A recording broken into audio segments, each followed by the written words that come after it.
नमस्कार दोस्तों, मैं राज पांडे। आप देख रहे हैं आरसीएन टुडे। आइए जान लेते हैं अभी की बड़ी खबर, ब्रेकिंग न्यूज़ के बारे में। अभी की बड़ी खबर यूपी ट्रिपल एससी की पीईटी परीक्षा को लेकर है। यूपी ट्रिपल एससी के द्वारा पीईटी परीक्षा का आयोजन 24 अगस्त 2021 को प्रदेश के 75 जिलों के विभिन्न परीक्षा केंद्रों पर कराया गया। इस परीक्षा के लिए 2254 परीक्षा केंद्र बनाए गए। इस परीक्षा में प्रतिभाग करने के लिए 20,73,540 आवेदन आए, लेकिन परीक्षा में बैठने वाले अभ्यर्थियों की संख्या मात्र 85% थी, यानी कि 15% अभ्यर्थियों ने परीक्षा में प्रतिभाग नहीं किया। जो आंकड़ा सामने आया कि 17,62,000 के करीब परीक्षार्थी परीक्षा में शामिल हुए। ऐसा क्यों? आखिरकार 15% अभ्यर्थियों ने परीक्षा को छोड़ा। आपको मालूम होगा कि सभी अभ्यर्थी परीक्षा में प्रतिभाग नहीं करते हैं। जितना आवेदन आता है उतने परीक्षार्थी परीक्षा में बैठते नहीं, लेकिन 15% छोड़ना एक चिंता का विषय है। तो जो जानकारी मिली है कि मौसम खराब होने की वजह से और उसी दिन कई परीक्षाएं टकराने की वजह से परीक्षार्थियों की संख्या कम हो गई, नहीं तो कम से कम 95% अभ्यर्थी इस परीक्षा में प्रतिभाग करते। जो जानकारी मैं आपको दे रहा हूँ सबसे ऑथेंटिक दे रहा हूँ, बातों को सुनिएगा। और जो मैं आपको बता रहा हूँ किसी भी चैनल के माध्यम से इस प्रकार की जानकारी आपको देखने को नहीं मिलेगी, ना सुनने को मिलेगी। यूपी ट्रिपल एससी की पीईटी परीक्षा के कटाव में होगा बहुत बड़ा उलटफेर। सभी हो जाएंगे पास, केवल कुछ होंगे फेल। आपके जहन में सवाल होगा कि ऐसा कैसे हो सकता है। आपके जहन में सवाल होगा कि ऐसा कैसे हो सकता है। तो मैं आपसे बताना चाहता हूँ, यूपी ट्रिपल एससी ने जब पीईटी का नोटिफिकेशन जारी किया था तो इस बात का जिक्र नहीं किया गया था कि कितने गुना अभ्यर्थियों को मुख्य परीक्षा के लिए बुलाया जाएगा और कटाव क्या होगा। क्वालिफाइंग कटाव एक निर्धारित कर देना था, लेकिन यूपी ट्रिपल एससी ने नहीं किया। ऐसा क्यों नहीं किया गया? क्योंकि 2022 का चुनाव था। अब चुनाव का मुद्दा बीच में कैसे आ गया, इसको भी मैं आपको समझाऊंगा और समझने का आप प्रयास करिएगा। आपको बता दें, पीईटी का जो कटाव बनेगा वो परसेंटाइल के आधार पर बनेगा, यानी कि पीईटी में बहुत कम लोग पास होंगे, लेकिन मुख्य परीक्षा में बहुत कम लोग बैठेंगे। यानी कि मुख्य परीक्षा के लिए जो मानक निर्धारित किया गया है वह 15 गुना है। अगर 8,000 लेखपाल भर्ती आती है तो 15 गुना यानी कि 20,000, 1,20,000 कैंडिडेट मुख्य परीक्षा के लिए बुलाए जाए, क्योंकि सबसे पहली भर्ती लेखपाल की होगी। तो बाकी जो पास होंगे वे क्या करेंगे? तो बाकी पास होकर सर्टिफिकेट लेकर घूमेंगे। जैसा कि मेरे द्वारा आपसे कहा गया था कि परसेंटाइल के आधार पर पीईटी परीक्षा में आपको उत्तीर्ण किया जाएगा और आपको सर्टिफिकेट थमा दिया जाएगा और आप सर्टिफिकेट लेकर घूमेंगे। बहुत पहले, अगर आपको याद नहीं है तो याद कर लीजिए कि मेरे द्वारा आपसे क्या कहा गया था। मैं आपसे को बताना चाहता हूँ परसेंटाइल कैसे बनता है।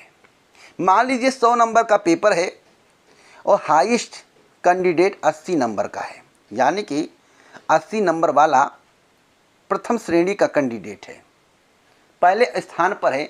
सबसे अच्छे नंबर उसी के हैं, उसके नीचे सब है। तो 80 वाले को 100 मान लिया जाएगा और वहीं से मेरिट घटाना शुरू होगा, यानी कि 80 से गिराएंगे और कटाव कम से कम 50-40 तक आ सकता है। 50 और 40 तक आ सकता है।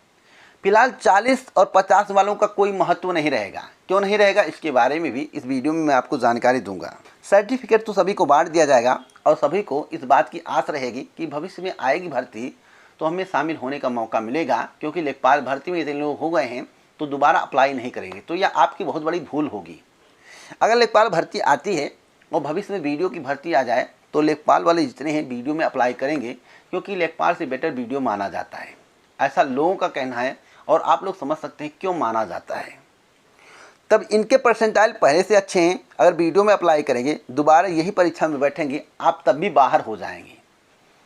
तब तक सरकार बन जाएगी, 2022 का विधानसभा चुनाव हो जाएगा और पुनः यही सरकार आ जाएगी और आप उल्लू बन जाएंगे। परसेंटाइल में केवल परसेंटेज दिखाया जाता है या मार्क दिखाया जाता है या क्वालिफाई नॉन क्वालिफाई दिखाया जाता है। कटाव तब बनता है जब मुख्य परीक्षा के लिए आवेदन मांगे जाते हैं और उसमें कहा जाता है कि 1,20,000 कैंडिडेट आवेदन करें। उसी समय एक आपको मानक बताया जाएगा कि इतने तक कटाव वाले इस भर्ती के लिए आवेदन कर सकते हैं, इतने कटाव वाले इस भर्ती के लिए आवेदन कर सकते हैं। उस समय बताया जाएगा जिस समय आवेदन लिया जाएगा। तो आप सोचिए कि बाकी वाले बैठकर क्या करेंगे। यानी कि अगर सभी पास हो जाएं तो यह निश्चित नहीं है कि वे मुख्य परीक्षा में बैठ पाएंगे,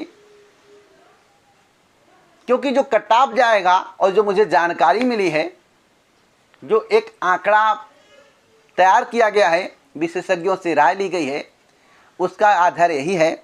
अगर 20 गुना बुलाए जाते तो 57 से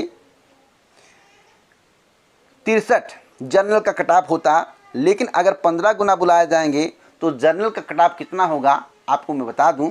जनरल का कट ऑफ 63 से लेकर 68 होगा, यानी कि 68 माइनस प्लस 2 70 तक भी कट ऑफ जा सकता है। यानी कि 63 से लेकर 68 होगा जनरल का कट ऑफ, माइनस प्लस 2 70 तक जा सकता है। तो आप सोचिए किस तरह से पीटी परीक्षा करा के आपको मूर्ख बनाया गया है। हाईएस्ट नंबर को परसेंटाइल माना जाएगा, यानी कि हाईएस्ट नंबर यानी कि 100 नंबर का पेपर है तो 100 पे 100% नहीं माना जाएगा। अगर 80 पाने वाला व्यक्ति हाईएस्ट है, 80 पाने वाला कैंडिडेट नंबर 1 पर है तो उसी को 100% मानकर परसेंटाइल नीचे किया जाएगा और 40% 43% तक सभी को पास किया जा सकता है। और मुख्य परीक्षा के लिए केवल 15 गुना अभ्यर्थियों को बुलाया जाएगा और मुख्य परीक्षा में सभी अभ्यर्थी प्रतिभाग नहीं कर पाएंगे।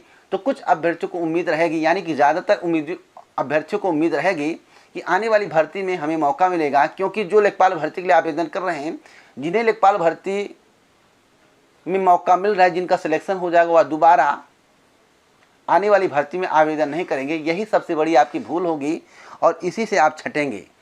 तो आप समझ सकते हैं किस तरह से आपको पास किया जाएगा। सभी लोग पास हो जाएंगे, सभी लोग लड्डू बांटेंगे। मुख्य परीक्षा में बैठने का अवसर मिलेगा या नहीं मिलेगा तो समय बताएगा, आप लोग जान ही जाएंगे। 15 गुना अभ्यर्थियों को मुख्य परीक्षा के लिए बुलाया जाएगा, यानी कि जितने पद होंगे उसी के सापेक्ष मुख्य परीक्षा के लिए कैंडिडेट को बुलाया जाएगा। कोई एक मानक कट ऑफ निर्धारित नहीं होगा। अगर ऐसा किया जाता है तो मामला कोर्ट में चला जाएगा, इसलिए आयोग ऐसा कुछ भी नहीं करेगा। परसेंटाइल को 100% मानकर कट ऑफ नीचे गिराते गिराते 40 या 33 से लाया जा सकता है। सभी को सर्टिफिकेट दे दिया जाएगा, या तो क्वालिफाइंग लिखा होगा, या तो आपका नंबर लिखा होगा, या तो परसेंटेज लिखा होगा। और आप सर्टिफिकेट देखेंगे, जब आपको सर्टिफिकेट मिलेगा तो उसमें फेल नहीं लिखा होगा, तो आप सोचेंगे हम तो पास हो गए हैं। जब मुख्य परीक्षा के लिए आवेदन करेंगे तो आपका नंबर नहीं आएगा, तो भविष्य में आप सोचेंगे कि आने वाली भर्ती में आपका नंबर आ जाएगा।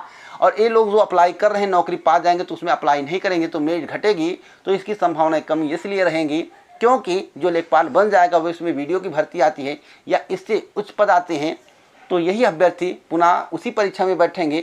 आपको दोबारा फिर नहीं मौका मिलेगा, तब तक सरकार बन जाएगी और पुनः योगी जी आ जाएंगे और आपकी बल्ले बल्ले हो जाएगी। तो आप समझ सकते हैं किस प्रकार से बल्ले बल्ले होगी, मुझे बताने की आवश्यकता नहीं है। इसी प्रकार की ऑथेंटिक जानकारी के लिए आप हमसे जुड़े, चैनल को सब्सक्राइब करें, बेल आइकन दबाएं, ऑल पर सेट करें, जिससे हमारे वीडियो का नोटिफिकेशन आपके पास सबसे पहले पहुंच जाए, वीडियो को आप सबसे पहले देख पाएं। जय हिंद, जय भारत दोस्तों, नमस्कार।